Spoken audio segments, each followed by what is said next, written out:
चलिए, good morning to all of you. आज हम लोग बहुत ही सेंसिटिव मुद्दे पर बात करेंगे, जैसे you know very well as like unemployment. ठीक है, बेरोजगारी के बारे में हम लोग चर्चा करने चल रहे हैं। और बेरोजगारी के पहले हम लोग बेसिक कॉन्सेप्ट को समझेंगे कि क्या होती है बेरोजगारी और कितने टाइप्स की बेरोजगारी होती है। फिर हम ये देखेंगे डेवलप्ड कंट्री और अंडर डेवलप्ड कंट्री में क्या किस तरीके की बेरोजगारी पाई जाती है। फिर इसके पीछे हम लोग वो भी देखेंगे, यानी कि थ्योरेटिकल अप्रोच क्या रहा है। ठीक है, फिर कैलकुलेशन देखा जाएगा कि कौन इसकी कैलकुलेशन करता है, यानी मेजरमेंट कौन करता है, कितने मेथड से करता है मेजरमेंट, और वर्तमान समय में बेरोजगारी का रेट यानी जो दर है वो क्या है, या इसके साथ ही और जो प्रीवियस जो ईयर्स के जो आंकड़े हैं वो क्या बता रहे हैं कि बेरोजगारी किस तरीके से बढ़ी या घटी, फिलिप्स कर्व क्या होता है, ओकुन का नियम क्या है। ये सारे ऐसे सवाल हैं जो परीक्षाओं में आते हैं। तो देखिए, सबसे पहले हम लोग बात करते हैं अनएम्प्लॉयमेंट की कि what is the mean of unemployment. Unemployment होता क्या है? तो जनरली आपने देखा ही होगा कि अनएम्प्लॉयमेंट को यदि हम डिफाइन करें तो इस तरीके से हम डिफाइन कर सकते हैं कि कोई भी व्यक्ति एनी पर्सन, यानी कि कोई भी व्यक्ति जो कार्य करने का क्या हो, इच्छुक हो। ठीक है, कोई व्यक्ति जो क्या हो, फर्स्ट ऑफ ऑल वो क्या करना हो, डिजायर रखता हो टू, यानी कि किसकी, यानी कि वर्क की, यानी कि वो कार्य करने की इच्छा रखता हो, लेकिन उसकी जो योग्यता है ना, उसके आधार पर। ठीक है, जो उसकी योग्यता है उसके आधार पर। तो कोई भी व्यक्ति जो अपनी योग्यता के आधार पर कार्य करने का इच्छुक है, ठीक, जो उसकी योग्यता है उसके आधार पर कोई व्यक्ति कार्य करने का इच्छुक है और उसे उसकी योग्यता के अनुसार, ठीक, योग्यता के अनुसार यदि कार्य उपलब्ध नहीं होता है, यदि उसे कार्य उपलब्ध नहीं होता है, ठीक है, तो हम उसे क्या कहेंगे, तो हम उसे कहेंगे बेरोजगार। ठीक, बेरोजगार। तो वो व्यक्ति क्या कहलाएगा, बेरोजगार कहलाएगा। जैसे फॉर एग्जांपल आपने देखा होगा कुछ समय पहले, यानी कि जैसे अभी फॉर एग्जांपल देख लीजिए, जैसे अभी मान के चलिए कोई व्यक्ति है जिसने बीएड कर रखा है, टेट यानी कि उसने क्वालिफाई कर रखा हुआ है। ठीक है, अब उसकी योग्यता है कि उसे क्या किया जाए, यानी कि उस विभाग में नौकरी मिले। ठीक है, उस पद पर उसे अपॉइंट किया जाए। लेकिन सपोज दैट अगर उसकी योग्यता के अनुसार उसे कार्य उपलब्ध ना हो तो वो क्या हो जाएगा, यानी कि बेरोजगार हो जाएगा। तो यानी बेरोजगारी को हम सिंपली डिफाइन कर सकते हैं कि कोई भी व्यक्ति जो कार्य करने का इच्छुक हो और उसे उसकी योग्यता के अकॉर्डिंग कार्य उपलब्ध ना हो तो उसे हम लोग क्या कहते हैं, बेरोजगार कहते हैं। ठीक है, अब जैसे मान लो सपोज दैट कोई व्यक्ति है, उसने यानी कि पीएचडी कंप्लीट कर लिया, उसने अपने नॉर्म्स यानी कि पूरे क्या कर लिए, यानी कि नॉर्म्स उसके पास हैं। अब वो चाह रहा है कि उसे क्या किया जाए, यानी डिग्री कॉलेज में नौकरी मिले। बट सोचिए अगर नौकरी ना हो तो फिर वो क्या करेगा, कोई ना कोई जो है यानी कि कार्य करेगा। तो कार्य में तो रहेगा बट वो क्या है, उसकी योग्यता के अकॉर्डिंग नहीं रहेगा, तो फिर वो क्या होगा, बेरोजगार कहलाएगा। ठीक है, अब ये कितने तरह से होती है, तो mainly two types of unemployment. एक को हम ऐसे डिवाइड कर सकते हैं, ऐच्छिक, और दूसरे को हम कैसे कह सकते हैं, अनैच्छिक। यानी कि एक वॉलंटरी अनएम्प्लॉयमेंट और दूसरा क्या है, अनवॉलंटरी अनएम्प्लॉयमेंट। यानी कि सिंपली यू कैन, यानी कि you can classified for a two group as like first of all यानी कि वॉलंटरी और सेकंड ऑफ यानी कि आपका क्या है, यानी कि अनवॉलंटरी। ऐच्छिक बेरोजगारी क्या होती है, ऐच्छिक मतलब अपनी इच्छा के अनुसार। ठीक है, तो वॉलंटरी अनएम्प्लॉयमेंट हम किसे कहते हैं, तो वॉलंटरी अनएम्प्लॉयमेंट हम उससे कहते हैं कि कोई भी व्यक्ति जो कार्य तो करना चाह रहा है और बाजार में क्या है, कार्य उपलब्ध है, यानी कि मार्केट में जो भी मार्केट का मजदूरी दर है, जो भी वेज रेट है, मजदूरी दर, उस मजदूरी दर पर क्या है, कार्य अवेलेबल है, यानी कि कार्य क्या है, उपलब्ध है। और इस कार्य उपलब्ध होने पर बाजार में जो मजदूरी दर चल रही है, मार्केट बेज रेट पर कार्य उपलब्ध है और कोई व्यक्ति जो है इस मजदूरी दर पर कार्य ना करके, ठीक है, कार्य ना करके किसी बाजार मजदूरी दर से कम मजदूरी दर पर, यानी कि less than market based rate, इस मजदूरी दर पर क्या करता है, कार्य करता है। ठीक है, तो कहाँ करता है, अन्य जगह पर करता है, अपने किसी यानी कि मित्र के यहाँ करता है या किसी जगह करता है, लेकिन उसे उतना बेज रेट नहीं मिलता है जितना कि बाजार में बेज रेट है।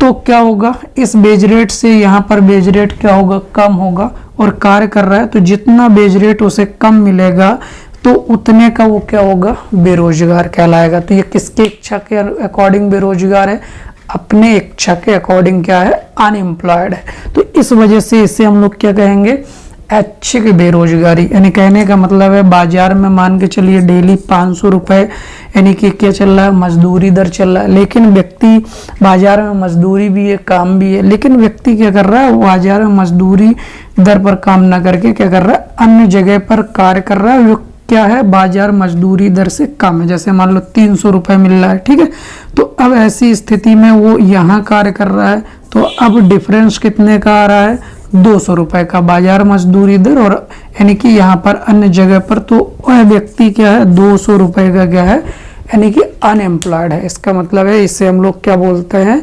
Voluntary unemployment. ठीक, दूसरा समझिए, दूसरा क्या है, अनैच्छिक बेरोजगारी। अनैच्छिक क्या होती है, अनैच्छिक का मतलब है कि इच्छा के यानी कि उसके इच्छा के अनुसार नहीं है। ठीक है, दूसरा क्या है, अनैच्छिक का मतलब है कि अब व्यक्ति कार्य करना चाह रहा है, ठीक है, अब वो कार्य करना चाह रहा है बट बाजार में क्या है, अब कार्य उपलब्ध नहीं है। ठीक है, जो बाजार में मजदूरी दर थी उस मजदूरी दर पर अब बाजार में कार्य उपलब्ध नहीं है। अब व्यक्ति कार्य करना चाह रहा, पहले कार्य था उपलब्ध लेकिन व्यक्ति क्या कर रहा था, उस बाजार मजदूरी दर पर कार्य ना करके किसी अन्य जगह पर कार्य कर रहा था मार्केट बेज रेट से कम पर, तो उसे हम लोग वॉलंटरी अनएम्प्लॉयमेंट कह रहे थे, अनएम्प्लॉयड कह रहे थे। अब हम क्या कहेंगे, अनैच्छिक का मतलब है कि अब बाजार में व्यक्ति अब कार्य उपलब्ध नहीं है लेकिन अब वो व्यक्ति क्या करना चाहता है, कार्य करना चाहता है, तो इस वजह से कार्य उपलब्ध ना होने की वजह से वो व्यक्ति क्या हो जाता है, बेरोजगार हो जाता है। तो अब ये किसके अकॉर्डिंग बेरोजगार है, ये अपनी इच्छा के अनुसार नहीं है, दूसरे के इच्छा के अनुसार है, इसलिए इसे हम लोग क्या कहते हैं, अनैच्छिक बेरोजगारी। ठीक है, तो ये मेनली दो प्रकार हो गए कि वॉलंटरी और अनवॉलंटरी अनएम्प्लॉयमेंट के। अब देखिए, अगर हम बेरोजगारी को और डिफाइन करें और यानी कि आगे उसे और हम क्या करें, क्लासिफाइड करें, तो जो है कीन्स की अगर हम बात करें तो कीन्स और कीन्स के पहले भी अगर हम बात करें तो पीगू। ठीक है, पीगू पहले व्यक्ति हैं जिन्होंने जो है कीन्स के पहले बेरोजगारी पर जो है चर्चा किया, लेकिन कीन्स ऐसे व्यक्ति हैं जिन्होंने ये बताया कि बेरोजगारी का मुख्य कारण क्या होता है। अगर हम विकसित देशों की बात करें तो विकसित देशों में बेरोजगारी का मुख्य कारण ये है कि वहाँ पर जो है क्या है, समग्र जो मांग है यानी कि जो इफेक्टिव डिमांड है, ठीक, समग्र मांग यानी कि इफेक्टिव जो डिमांड है उस डिमांड में क्या है, कमी है। उस डिमांड में कमी के कारण क्या होती है, विकसित देशों में बेरोजगारी उत्पन्न होती है। दूसरा, अगर जहां वो अल्प विकसित देशों की बात करें तो अल्प विकसित देशों की जब बात करते हैं तो वो कहते हैं कि यानी कि अल्प विकसित देशों में इफेक्टिव डिमांड जो है मेन कारण नहीं होता है बेरोजगारी का, बल्कि यहाँ क्या होता है, यहाँ कई कारण होते हैं, जिसमें से आप देखेंगे कौन से, पूंजी यानी कि निर्माण कार्य यानी कि क्या होते हैं, यानी कि पूंजी निर्माण कार्य या जो अन्य तरीके के कार्य हैं वो क्या करते हैं, यहाँ पर बेरोजगारी को क्या करते हैं, यानी कि फैलाने का कार्य करते हैं। तो इस तरीके से विकसित और विकासशील देशों में अलग अलग तरीके की बेरोजगारी पाई जाती है। अब इनके हम लोग टाइप देखते हैं। जैसे थोड़ी देर के लिए अगर हम देखें कि बेरोजगारी कब उत्पन्न होगी, तो जैसे देखिए आप प्राइस लेवल यानी कि अगर कोई एक्स कमोडिटी है, अगर इसकी कीमत लगातार क्या होती चली जाए, इंक्रीज होती चली जाए, तो क्या होगा, तो अगर कीमत इंक्रीज होगी तो इसका मतलब है कि प्राइस लेवल सस्टेन इंक्रीज कर रहा है। जैसे मान लो कोई वस्तु पहले 10 रुपए की थी, वो 12 की, 14 की, 18 की हो रही है, ऐसे लगातार इंक्रीज हो रही है। तो प्राइस लेवल अगर थोड़ा बढ़ता है तो इसका मतलब है कि लाभ की आशाएं बढ़ती हैं, ठीक है। और लाभ की आशाएं बढ़ती हैं तो इन्वेस्टर क्या करते हैं, निवेश करते हैं। ये निवेश करते हैं जिसकी वजह से क्या होता है, यानी कि प्रोडक्शन उत्पन्न होता है, प्रोडक्शन इंक्रीज बढ़ता है, यानी प्रोडक्शन जो है क्या होता है, बढ़ता है, प्रोडक्शन बढ़ता है। इसके साथ साथ एम्प्लॉयमेंट क्या होता है, बढ़ जाता है। इसके साथ साथ इनकम का लेवल बढ़ जाता है और क्या होता है, यानी कि पॉवर्टी जो है ना, पॉवर्टी जो है रिड्यूस होती है और अनएम्प्लॉयमेंट क्या होता है, रिड्यूस होता है। तो एक पॉजिटिव जो है इम्पैक्ट होता है किसका, प्राइस लेवल के इंक्रीजमेंट का। लेकिन अगर प्राइस लेवल सस्टेन इंक्रीज कर रही है तो इसका मतलब है कि अगर प्राइस बढ़ेगी तो डिमांड पर भी इसका प्रभाव पड़ेगा। डिमांड ऑफ एक्स क्या हो जाएगी, कम हो जाएगी। जब डिमांड ऑफ एक्स कम हो जाएगी तो लाभ की संभावना, यानी कि जो इन्वेस्टरों के प्रॉफिट है उसकी संभावना कम हो जाएगी। संभावना कम हो जाएगी, इन्वेस्टमेंट कम करेगा, इन्वेस्टमेंट कम करेगा, प्रोडक्शन कम होगा, प्रोडक्शन कम होगा। एम्प्लॉयमेंट जो बढ़ रहा था अब अनएम्प्लॉयमेंट क्या हो जाएगा, इंक्रीज करेगा, यानी अनएम्प्लॉयमेंट इंक्रीज होने लगेगा। फिर क्या होगा, आपका पॉवर्टी भी क्या होने लगेगी, बढ़ने लगेगी। तो इस तरीके से गरीबी और बेरोजगारी की समस्याएं इंक्रीज होंगी। तो ये क्या है, यानी कि इकोनॉमी में नेगेटिव इम्पैक्ट पड़ेगा। तो इस तरीके से कीमत का बढ़ना, कीमत का लगातार बढ़ना यानी क्या कहलाता है, स्फीति कहलाता है, इन्फ्लेशन कहलाता है। तो प्राइस लेवल जब सस्टेन इंक्रीज करता है तो इसे हम लोग क्या कहते हैं, इन्फ्लेशन। तो यानी कि इसे अब ये कौन सा इन्फ्लेशन है, यानी मुद्रा के रूप में व्यक्त किया गया मान वस्तु की क्या होती है, कीमत होती है। तो ये कौन सा यानी इन्फ्लेशन है, मुद्रा इन्फ्लेशन, मुद्रा स्फीति। तो जब मुद्रा स्फीति बढ़ती है तो ऐसी स्थिति में यानी बेरोजगारी पर भी इसका क्या होता है, इम्पैक्ट पड़ता है। जैसे कि फिलिप्स की बात जब करेंगे तो फिलिप्स जो है क्या बताते हैं, मुद्रास्फीति और बेरोजगारी में जो संबंध बताते हैं वो संबंध किस तरीके का है, यानी कि विपरीत संबंध है। विपरीत क्या होता है, संबंध होता है। लेकिन ये कौन से समय के लिए बताते हैं, अल्पकाल समय के लिए ये अपनी क्या करते हैं, व्याख्या करते हैं। तो आपसे पूछा जाए कि यानी फिलिप्स वक्र क्या रिप्रेजेंट करता है, तो फिलिप्स वक्र रिप्रेजेंट करेगा क्या, यानी बेरोजगारी और मुद्रास्फीति के मध्य विपरीत संबंध को दर्शाने वाले वक्र को क्या कहते हैं, फिलिप्स वक्र कहते हैं। ये किस तरीके का होगा, ये इस तरीके का होगा। यहाँ पर देखेंगे यानी कि वर्टिकल यानी कि लाइन पर देखेंगे क्या होगा, इन्फ्लेशन होगा, ठीक है। इन्फ्लेशन मतलब यहाँ पर मुद्रास्फीति होगी। तो मुद्रास्फीति की दर जब ज़्यादा होगी तो यहाँ पर आप देखेंगे अनएम्प्लॉयमेंट का रेशियो क्या होगा, कम होगा, ठीक है। यहाँ पर अनएम्प्लॉयमेंट हो गया तो यहाँ पर जैसे मान लो 4% मुद्रास्फीति, तो यहाँ पर क्या हो गया, अनएम्प्लॉयमेंट का रेट कम होगा।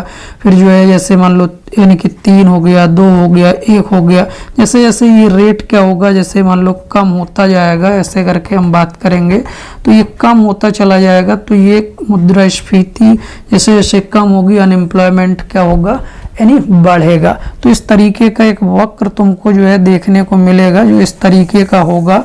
इसको जो है क्या कहा जाता है, यानी उल्टा जे आकार का वक्र। क्योंकि जे आकार कैसा होता है, ऐसे होता है, और ये कैसे हो रहा है, ये ऐसे हो रहा है। तो इस वजह से ये क्या होता है, उल्टा जे आकार का होता है। तो ये भी परीक्षा में पूछा जाएगा। आगे चल के हम इसकी यानी विस्तार से एक्सप्लेन करेंगे, विस्तार से और भी बताएंगे जब इन्फ्लेशन और डेफ्लेशन बताएंगे। अब बात करें, जैसे हमने कहा विकसित और विकासशील देशों में अगर हम बात करें तो विकसित और विकासशील, तो जो विकसित देश हैं, विकसित देशों में क्या होता है कि कीमतों में जो है क्या होते हैं, फ्लक्चुएशन होते हैं। इंक्रीजमेंट और डिक्रीजमेंट की वजह से क्या होता है, इंक्रीज और डिक्रीज की वजह से प्राइस लेवल फ्लक्चुएट होता है, जिसकी वजह से क्या होता है, बेरोजगारी फैलती है। तो इससे हम लोग क्या कहते हैं, इससे हम लोग बोलते हैं कौन सा, यानी चक्रीय बेरोजगारी। चक्रीय बेरोजगारी। तो चक्रीय बेरोजगारी का मतलब क्या है कि जब किसी भी कंट्री में प्राइस के फ्लक्चुएशन की वजह से क्या होता है, यानी कि बेरोजगारी बढ़ती है, तो उसे हम लोग चक्रीय बेरोजगारी कहते हैं। जैसे आपने देखा अभी कीमत बढ़ने के वजह से, उसी तरीके से कीमत कम होने पर भी बेरोजगारी फैलती है। जैसे आपने देखा 1929 में जो ग्रेट यानी कि डिप्रेशन आया, यानी मंदी, तो वो उसके वजह से भी आती है। तो यहाँ पर आप देखेंगे जब प्राइस लेवल ज़्यादा डिक्रीज हो जाता है, एक लेवल ऐसा आ जाता है कि कीमतें इतनी गिर जाती हैं कि जिसके वजह से व्यक्ति क्या करता है, यानी कि डिमांड नहीं बढ़ती है। इसके वजह से भी इकोनॉमी में क्या होता है, यानी कि नेगेटिव इम्पैक्ट पड़ता है। तो विकासशील देशों की बात करेंगे, ठीक है, विकासशील या अंडर डेवलप्ड कंट्री की बात करेंगे। तो जैसे अगर हम भारत की बात करें तो यहाँ पर अगर इसकी बात करें तो इसके संरचना को देखेंगे, ठीक है। तो संरचना में देखेंगे भारत क्या है, गांव का देश है। गांधी जी कहते हैं भारत गांव का देश है। भारत की अधिकांश आबादी गांव में निवास करती है और गांव का मुख्य व्यवसाय आप देखेंगे क्या होता है, कृषि होता है। और कृषि क्या है, मानसून का युग कहलाता है, क्योंकि पंडित जवाहरलाल नेहरू कहते हैं कि everything can wait but not the agriculture, यानी प्रत्येक क्षेत्र इंतजार कर सकता है लेकिन कृषि क्षेत्र इंतजार नहीं कर सकता है। भारत की अर्थव्यवस्था की रीढ़ भी क्या है, कृषि क्षेत्र ही है। भारत में कितने प्रतिशत आबादी गांव में निवास करती है, तो 68.8% यानी 2011 की जनगणना के अनुसार आबादी निवास कर रही है। बकाया फिर कहाँ पर है, शहरी, यानी कि शहरी क्षेत्रों में आबादी है। कितना है, अब 31.2%। ये भी प्रश्न आया परीक्षा में कि भारत में कितने प्रतिशत शहरी आबादी है, तो 31.2। अब गांव का मुख्य व्यवसाय क्या है, कृषि है। भारत की अर्थव्यवस्था कृषि पर टिकी हुई है। कृषि क्षेत्र किसके अंतर्गत आता है, प्राथमिक क्षेत्र के अंतर्गत आता है। यानी अर्थव्यवस्था को कितने सेक्टर हैं, 3 सेक्टर हैं। कौन कौन से, एक हम लोग बोलते हैं एग्रीकल्चर सेक्टर, दूसरा आपका सेकेंडरी सेक्टर, इसको हम लोग बोलते हैं यानी प्राइमरी सेक्टर, दूसरे को बोलते हैं सेकेंडरी सेक्टर, इसमें क्या आता है इंडस्ट्री, और तीसरा क्या आता है आपका सर्विस सेक्टर, इसमें क्या आता है आपका सेवा क्षेत्र, ठीक है।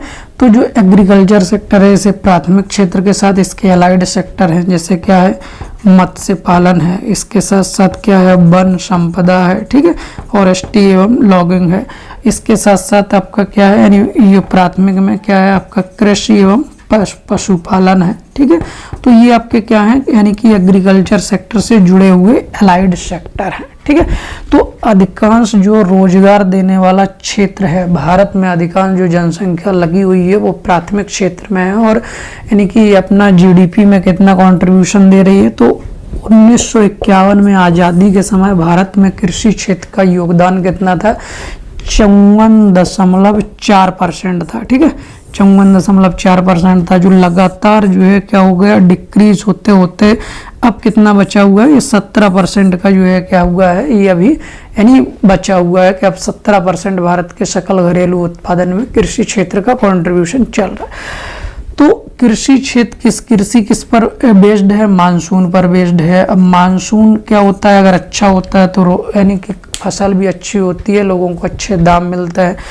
अब मानसून के वजह से अब आपने देखा होगा यानी कि एक सीजनल अनएम्प्लॉयमेंट होता है। क्या होता है, मानसूनी बेरोजगारी। मानसूनी बेरोजगारी का मतलब क्या है, कुछ समय मौसम तक लोगों को रोजगार मिलता है, उसके बाद व्यक्ति क्या हो जाते हैं, बेरोजगार हो जाते हैं, तो उसे हम लोग सीजनल अनएम्प्लॉयमेंट कहते हैं। कृषि के क्षेत्र में ही आपने देखा होगा प्रच्छन्न बेरोजगारी या छिपी हुई बेरोजगारी भी देखने को मिलती है, डिसगस्ड अनएम्प्लॉयमेंट। इसका मतलब क्या है कि व्यक्ति देखने में तो कार्य में लगा होगा, ठीक है, बट उसकी जो यानी उत्पादकता है वो उस उत्पादकता में योगदान क्या होगा, शून्य होगा, जीरो होगा, या प्रोडक्टिविटी में कोई भी योगदान नहीं होगा। तो उसे हम लोग क्या कहते हैं, डिसगस्ड अनएम्प्लॉयमेंट या छिपा हुआ यानी कि छिपी हुई बेरोजगारी। इसका मतलब है कि व्यक्ति की जो मार्जिनल प्रोडक्टिविटी है, सीमांत उत्पादकता, कौन सा वाला, सीमांत उत्पादकता, मार्जिनल प्रोडक्टिविटी है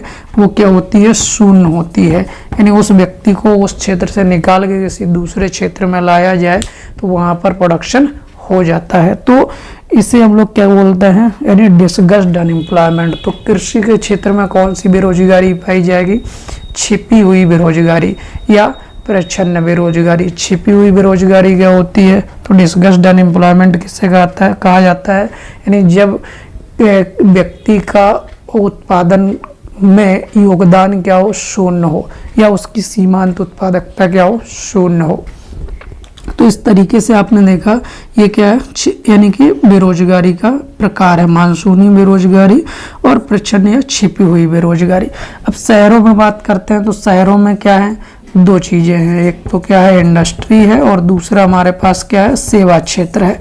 तो इंडस्ट्री में जब आप देखते हैं कि जब कोई व्यक्ति जो है कृषि क्षेत्र से हट करके इंडस्ट्रियल सेक्टर में जाता है तो उद्योग क्षेत्र में कार्य करता है, तो यहाँ पर एक बेरोजगारी देखने को मिलती है जिससे हम लोग बोलते हैं कौन सा? घर्षणात्मक बेरोजगारी, फ्रैक्शनल अनएम्प्लॉयमेंट। फ्रैक्शनल अनएम्प्लॉयमेंट क्या कहता है?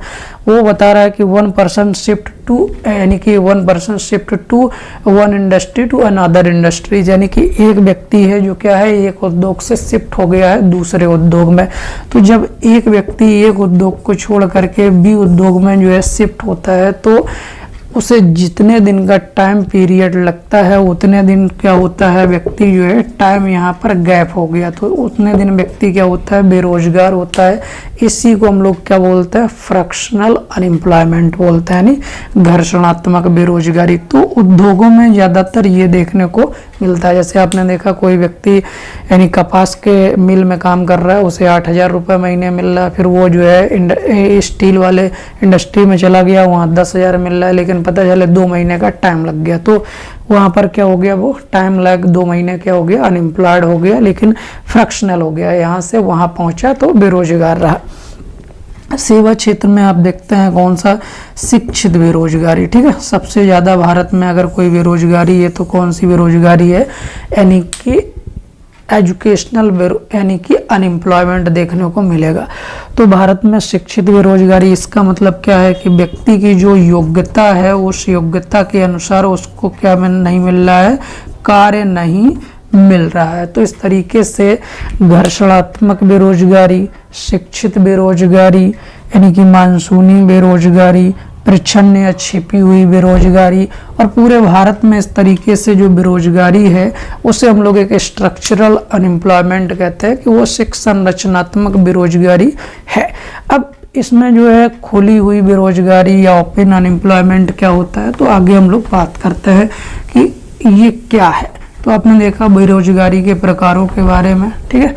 अब यहाँ पर बात करें, सबसे पहले जो है एक कमेटी गठित होती है 1973 में, इसे आपने देखा होगा भगवती समिति ये कहा जाता है। तो भगवती समिति का संबंध पूछा जाता है किससे? है बेरोजगारी से। फिर आप देखिएगा 6वीं पंचवर्षीय योजना में 6th 5 ईयर जो प्लान है, 5 ईयर प्लान, यहाँ पर क्या होता है कि एक स्टैंडर्ड यानी कि स्टैंडर्ड पर्सन ईयर का जो है कॉन्सेप्ट दिया जाता है, यानी मानक व्यक्ति वर्ष। मानक व्यक्ति वर्ष का मतलब क्या है कि कोई भी व्यक्ति 8 घंटे यानी एक वर्ष में लगातार जो है उसे 8 घंटे यानी 273 दिन कार्य उपलब्ध होता है, तो वो व्यक्ति क्या कहलाता है? Standard person of the year की श्रेणी में क्या होता है? इन्वॉल्व होता है, ठीक है। तो अब अगर बात किया जाए अनएम्प्लॉयमेंट को कैसे मेजर किया जाएगा, तो कौन मेजर करेगा? तो अनएम्प्लॉयमेंट जो है, अनएम्प्लॉयमेंट को मेजर करने का काम किसका है? NSSO का है, नेशनल सैंपल सर्वे ऑर्गेनाइजेशन। ये क्या है? राष्ट्रीय प्रतिदर सर्वेक्षण संगठन। तो ये CSO का यानी सेंट्रल स्टैटिस्टिक्स ऑर्गेनाइजेशन का एक सब डिवीजन है, यानी कि केंद्रीय सांख्यिकीय संगठन, जिसकी स्थापना का हुई 1951 में। इसका काम क्या है? इसका काम है देश में नेशनल इनकम का एस्टिमेट करना, और ये CSO किसके रिकमेंडेशन पर हुआ? तो आपने देखा होगा PC महालनोबिस की अध्यक्षता में इसका यानी कि रिकमेंडेशन के आधार पर हुआ। PC महालनोबिस जो है 1948 में राष्ट्रीय आय समिति के लिए अध्यक्ष चुने गए थे। ये भारत में महान सांख्यिकीयविद हैं, और इन्हीं के आधार पर जो है सांख्यिकीयविद इन्हीं के यानी कि जन्म दिवस पर 29 जून को देश में सांख्यिकीय दिवस मनाया जाता है। और 2000 जो है आपने देखा होगा 20 में सांख्यिकीय दिवस की थीम क्या थी? तो यस डीजे गोल नंबर 3 और डीजे गोल नंबर 5 इनको क्या करना था, अचीव करना था। तो CSO की स्थापना हुई इंडियन स्टैटिक्स इंस्टीट्यूट आपके कलकत्ता में स्टैब्लिश है, और इसी के क्या है, यानी कि इसी का ये सब डिवीजन है कि जो है NSSO national sample survey organisation, ये क्या करता है, यानी कि जो है बेरोजगारी से संबंधित जो आंकड़े हैं वो कौन कलेक्ट करता है या जारी करेगा, यानी NSSO कितने आधार पर जारी या किस तरीके से मेजरमेंट करता है। तो ये 3 तरीके से यानी कि बेरोजगारी का अनुमान लगाता है। एक यूजुअली मेथड यानी 365 दिन में, एक आपका होगा वीकली मेथड यानी 7 दिन में, और एक होगा आपका डेली मेथड यानी कि दैनिक विधि। तो सबसे ज़्यादा जो प्रचलित विधि है वो डेली मेथड है। इसमें यूजुअल और वीकली दोनों मेथड क्या होते हैं, इन्वॉल्व होते हैं। तो 3 विधियों से भारत में बेरोजगारी का क्या किया जाता है, अनुमान लगाया जाता है। कौन सी संस्था लगाती है, NSSO। ठीक है, अब ये यूजुअली क्या है, ये जो है यानी कि 365 दिन का है। ठीक है, वीकली क्या है यानी साप्ताहिक है, और डेली क्या है यानी कि दिन का है, और यानी आपका क्या है वीकली का भी है। तो इस तरीके से ये अगर 365 दिन में किसी व्यक्ति को 8 दिन यानी कि 8 घंटे 273 दिन जो है रोजगार नहीं मिला, तो वो क्या है यानी कि यूजुअली यानी सामान्य बेरोजगार है, या उसे वार्षिक बेरोजगार भी कहेंगे।